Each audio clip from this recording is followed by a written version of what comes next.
सौम्या की सच्चाई बेनकाब मंगल ने कर दिया बड़ा खुलासा। जिस दिन का सबको इंतजार था वह आखिरकार आ ही गया। सौम्या की हर चाल, हर धोखा और हर झूठ अब सबके सामने आ चुका है। मंगल, जिसे अब तक गलत समझा जा रहा था, उसने अपनी बेगुनाही साबित कर दी है और यह भी दिखा दिया है कि असली गुनहगार कौन है।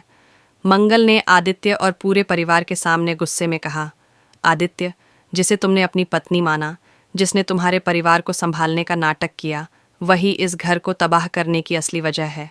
सौम्या ने मां बनने का झूठा नाटक किया, अम्मा को पागल बनाने की दवा दी, बापूजी का एक्सीडेंट करवाया और इन सब के लिए इल्ज़ाम मेरे ऊपर मढ़ दिए। यह सुनकर आदित्य दंग रह जाता है। उसे यकीन नहीं हो रहा था कि जिस सौम्या से उसने प्यार किया, उसी ने उसके परिवार को तबाह करने की साजिश रची। वह गुस्से में सौम्या की ओर देखता है और पूछता है, क्या यह सब सच है? सौम्या, जो हमेशा मासूमियत का नाटक करती थी, अब खुद को बचाने के लिए आंसू बहाने लगती है। वह रोते हुए कहती है, नहीं आदित्य, यह सब झूठ है। मंगल मुझे तुमसे दूर करने के लिए साजिश कर रही है। मैं तुमसे सच्चा प्यार करती हूँ।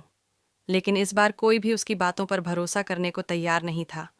अम्मा का गुस्सा फूट पड़ा। अम्मा, जिन्होंने अब तक सौम्या को बेटी की तरह माना था, गुस्से से कांप उठीं। उन्होंने चीखते हुए कहा, मैंने पहले ही कहा था कि यह लड़की इस घर के लिए अशुभ है, लेकिन तुमने मेरी बात नहीं मानी। आदित्य, देखो, इसने पूरे परिवार को बर्बाद कर दिया। अब मंगल से और सहन नहीं हुआ। उसने गुस्से में सौम्या को 3 जोरदार थप्पड़ मारे।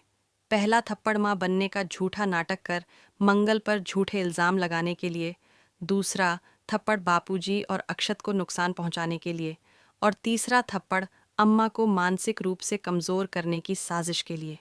हर थप्पड़ के साथ सौम्या का असली चेहरा उजागर होता गया, मगर वह इतनी आसानी से हार मानने वाली नहीं थी।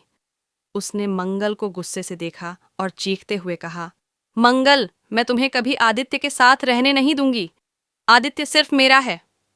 आदित्य ने सौम्या को घर से निकाला, लेकिन इस बार आदित्य की आंखों से पर्दा उठ चुका था। वह गुस्से में बोला, तुमने मेरे परिवार को बर्बाद करने की कोशिश की सौम्या।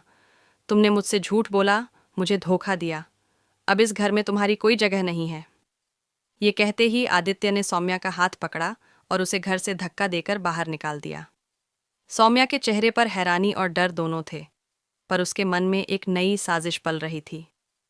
अगर मैं इस घर से चली गई तो मेरी सारी मेहनत बेकार हो जाएगी, लेकिन मैं इतनी आसानी से हार नहीं मानूंगी। मैं वापस आऊंगी। मंगल की जीत, लेकिन सौम्या की नई चाल क्या होगी?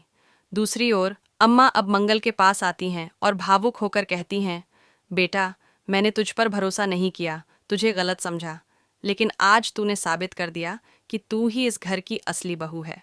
आदित्य भी अब अपनी गलती महसूस कर चुका था। उसने शर्मिंदा होकर मंगल से कहा, मुझे माफ़ कर दो मंगल, मैंने तुम्हें बहुत तकलीफ दी, लेकिन अब से मैं हमेशा तुम्हारे साथ खड़ा रहूंगा। लेकिन क्या यह खुशी लंबे समय तक टिक पाएगी? सौम्या इतनी आसानी से हार मानने वालों में से नहीं है। वह जल्द ही एक नई चाल चलेगी, और यह देखना दिलचस्प होगा कि मंगल और आदित्य कैसे उसका सामना करेंगे। क्या सौम्या फिर से लौटेगी? क्या मंगल अपनी खुशियां बरकरार रख पाएगी? अपनी राय कमेंट में दें।